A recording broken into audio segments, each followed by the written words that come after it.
That's right, it's finally time to come back to Berserk. It's been a long time coming, to put it lightly. Last chapter was all the way back in October, a full 4 months. The wait is painful, guys. It can be very painful indeed. Regardless, we have a new chapter to talk about, and this one is very interesting indeed. So last we left off, the party was captured at sea by the Bakiraka, under orders from Master Daiba. The refugees from Elfhelm and the party are taken to Kushin homeland. Guts was still basically catatonic during the whole ordeal, still reeling from his defeat at Elfhelm and the loss of Casca, struggling with the Beast of Darkness trying to take control of his mind for good. Shrike astrally projected herself in order to track down Casca, journeying to the World Tree since she's certain that's where Griffith took her. For the moment, she's in a coma. So the party's lost 2 of its most powerful fighters, and they're captured by what they assume is an enemy nation. But it's not completely hopeless. We've seen the Kushins, now under the control of the Bakiraka, have no interest in attacking them. They had a higher purpose when they raided the ship, something we can only speculate on since the previous chapters were being vague about it. But now we have 376, which is going to lay out exactly what's on the horizon for the story. We're officially in the Kushin homeland, and the Eastern Exiles arc is in full throttle. So I say it's time to light this candle and see what this chapter has in store for us.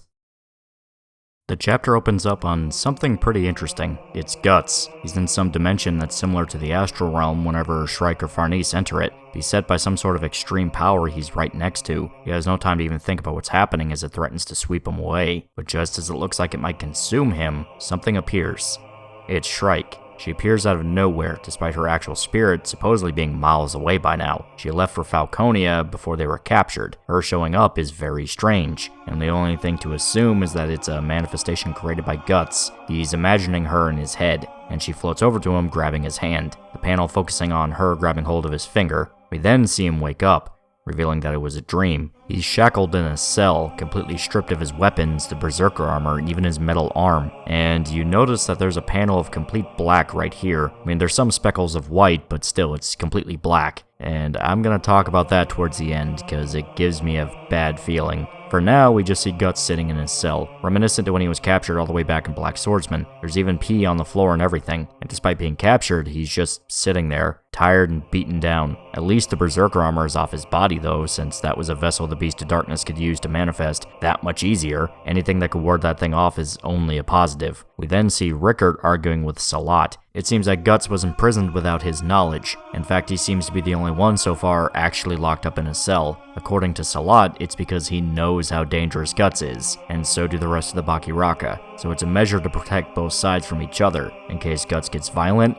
or any Kushin soldier decides to try and attack him. The argument is cut short when Daiba arrives, telling Rickert to come with him. Turns out the rest of the refugees and the Kushins are all centered around Shrike, still in her coma from the ritual. She's been unconscious for over a day, and yet she's not come back. Something has gone terribly wrong, and she has slipped into the deepest layers of the astral realm. Rickert can't help but respect her for risking her life to help Guts, while Daiba is impressed by the skill such a young girl could have. In fact, he gets the idea in his head that these mages could be extremely powerful could he command them in battle, something that no doubt is going to be very important for coming events. Roderick seems like he's trying to apologize to Salat over an earlier incident, probably when they realized how bad Shrike's condition was, and they had to commandeer a bed for her, but Salat doesn't care, simply saying that they were rough to the crew anyway and he's there for information, recounting that the crew came from some fairy island that vanished in a single night. The knowledge that the mages have lost their home and are forced to wander sparks sympathy in Salat, who's well aware of the feeling himself, and he asks for forgiveness over their capture. He then turns his attention to Shrike, remarking that she is the girl that can rein in the beast.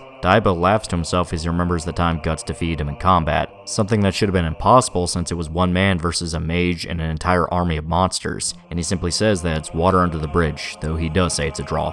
Gotta give the old man some credit. Most likely because he's fully aware that a warrior like Guts is better as an ally than an enemy. Rickert is blown away by the knowledge, completely unaware of all the challenges Guts dealt with on his journey. Daiba, however, simply asks Salat if he can take the mage students under his wing to teach them the Kushin style of magic. The refugees are suspicious at the offer, immediately sensing an ulterior motive at play here. Roderick even calls them out on it, saying that they're grateful for the help, but why does Daiba need to take the mages under his wing? And Salat says that since refugees drifted into their waters, they're beholden to Kushin customs, which means that they're expected to assist the Kushin military. Daiba says that fate must have brought everyone together, all parties forced to one of the last vestiges of civilization not controlled by Griffith, and all are besieged by demons and monsters for it. As such, it's only fair to explain the situation to the refugees, instead of just forcing them into it with no information. Salat relents, and we see Isidro, Puck, and Serpico walking down a hallway. Puck asks Isidro what he thinks is going to happen next, and the boy just snaps at him, saying he doesn't know. He's still pretty torn up over the recent events.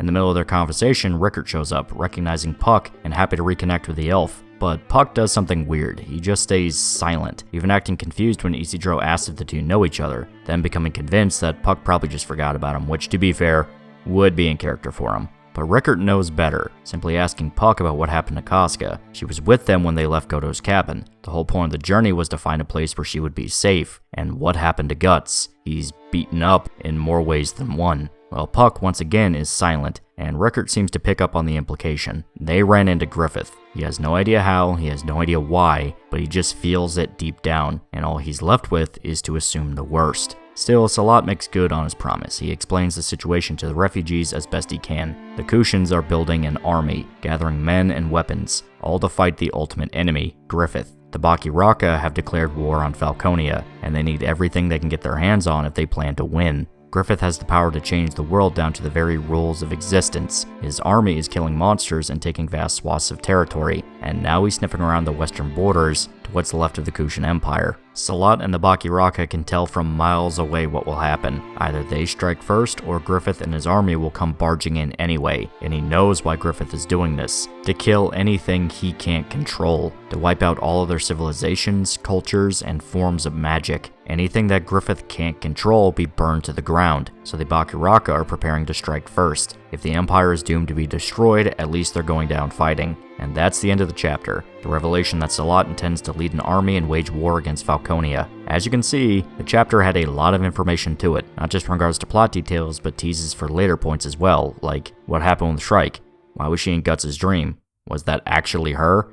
Or did Guts just dream her up? There's a lot we can speculate on as well. Not everything seems to be massively important. Puck ignoring Rickert might legit just come down to him being ashamed they couldn't protect Casca, which is sad but not something that will rock the world or anything. But the dream sequence with Shrike can have multiple answers to it. Either A, she managed to sink farther into the astral realm than anyone realized, and can appear all over the world whether she knows it or not, even in dreams. But I have my doubts on that because it hasn't been established anything went wrong with that ritual. The last we saw her, she was going to Falconia to save Casca. If that was actually Shrike, you would think she would say something to Guts about what she found in the current situation, whether or not she tracked down Casca, etc. But no, she seemed to act exactly like what Guts would dream about, just silent and helping him out. That leads into B. That wasn't actually Shrike and was an image or memory of her that Guts tapped into in his dream. Since the Berserker armor is no longer on him, and the Beast of Darkness, we can assume, has less influence on his mind, showing that the experiences he's had with his party can save his soul from being consumed, which has been a major aspect of the guy for a while now, so it's not unexpected. Now there is a third option, that maybe it was a mix of both. That wasn't actual Shrike, no, but there's an aspect of her in Guts' mind that's able to gain power and pull him back together. We saw during one of the first times she had to save Guts from Berserker armor, Shrike was pulled into his mind by force. This sudden action that stunned even her for a period of time, and she had to scramble to save both of them from being consumed by the beast. It's possible there's a remnant or something that was left behind in Guts' mind, something that was smothered by the Berserker armor and is only now able to help due to its removal. It's a long shot, but not impossible. We simply don't know yet. But the interesting part is where Guts is at. So for some reason in that dream, it looked like he was in the astral realm. It looked very similar to when Shrike and Farnese were right next to Griffith in Elfhelm when they were in their astral forms. But why would Guts even be anywhere near that? He's not a mage, he can't use magic. I don't even think he can summon any form of a astral body. He was dreaming, he was asleep. But then someone pointed out something very interesting. Where Guts is at, where he's imprisoned, looks a lot like the Hagia Sophia, which is a famous temple from Istanbul/Constantinople. It's a major religious area, and the real-life temple has a lot of history to it that is honestly pretty interesting. Now, obviously, I don't think it's a one-to-one recreation of it. Berserk's never been a one-to-one recreation of the world by any definition. However, it being that design definitely hints that it's a location of spiritual importance. This is right in the heart of the Kushan homeland, so obviously this would be a location that means a lot to them, And as we've seen earlier during some of the battles during the Millennium Falcon arc, Kushan magic seems to stem from the faith they have in their gods. So it's possible that this area is essentially the same as like a spirit tree for a normal mage. It would explain why Daiba is still able to tap into magic, because his anchor point is different from a normal mage. He doesn't need a tree, he needs that temple. And also explains why Griffith would want to come after them to destroy that, because then he can destroy the icon of Kushan magic. The question is, does that have any impact on Guts, and if so, was that what influenced his dream? We don't know just yet, but it definitely is an interesting teaser that will probably be explained in the coming chapters. Now, there was that part I said I thought was pretty important all the way back in the beginning of the chapter. It's this moment right here. The panel of sheer black right next to Guts. It's something I didn't even really notice the first time I read it, and I only really thought it was just kind of a filler space or something to pace out the page, and only after going through it a second time did it start piquing my interest, because really, it's such a small panel, but there's not any explanation for it. We don't know what the panel is showing, what it's revealing. It's just a black panel with some specks of white on it. And it's something that, when I thought about it, started giving me a bad feeling. Someone might assume it's showing the night sky to establish how much time has passed and it's the middle of the night, but it's not that. We see the daylight through the window. The chapter takes place during the day. The vibe I got from the panel, and this is purely on my part, so don't take it as gospel, is it might be a POV shot from Guts' eye. It's nearly black because the guy is almost completely blind. He might actually be reaching a point where he's gonna need the Berserker armor just to function properly. Reminder, the Berserker armor enhances all of his senses. It pushes him past human limits.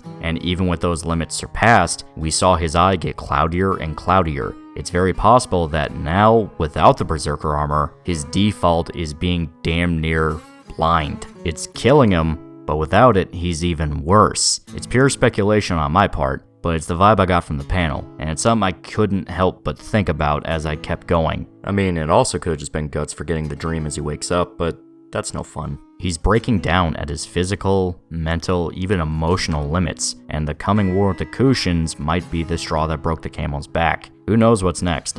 All we can assume is it's going to be very unpleasant. Still, that's all I can really say with this chapter. We're getting a lot of main story stuff done, and it's clear Studio Gaga has been making the most out of the notes they have left. You can definitely argue that the last few chapters have been very anemic in regards to characters, like you haven't really had any meaningful conversation between anybody, and it seems like it's mainly just been plot, but as stated, they're going off the notes they have left. I'm fine with them focusing completely on the main story and getting that done than anything else. And it's probably going to be a case where reading through it all without breaks will have the rhythm feel like how it's supposed to, which is what happened with the infamous boat arc, where reading through that really wasn't that bad compared to waiting chapter to chapter. It is how it is with Berserk. Regardless, that's all I can say for now. We have no clue when the next chapter is coming. They've already confirmed next month we're not getting one, but hopefully it's sooner rather than later. Most likely we're going to get a perspective shift soon. Maybe not the next chapter, but it's definitely coming. We followed the party for a bit, so it's good to expect we're going to shift POVs pretty soon. Hopefully we can find out what happened with Shrike and the setup for the final battle. Until next time, please remember to like, comment, and subscribe.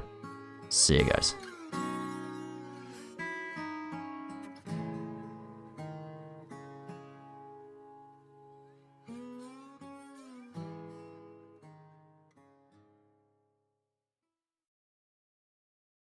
Hey, loser. Do you want a shirt? Do you want a t-shirt? I have shirts now. Look in the description for a link to a t-shirt you can buy. If you don't buy the t-shirt, I'll kill your family. If you don't buy the t-shirt, I'll poison your dog. If you don't buy the t-shirt, you're going to be the only person in town that does not have a t-shirt. Everyone's going to look at you funny. There's going to be social consequences to not having one of these t-shirts. I am now making express threats of violence against you if you do not buy my t-shirt. I will call the police, tell them how you're not buying my shirt. They're going to plant crack in your house, and they're going to arrest you and then beat you up in a jail cell. Buy my shirt.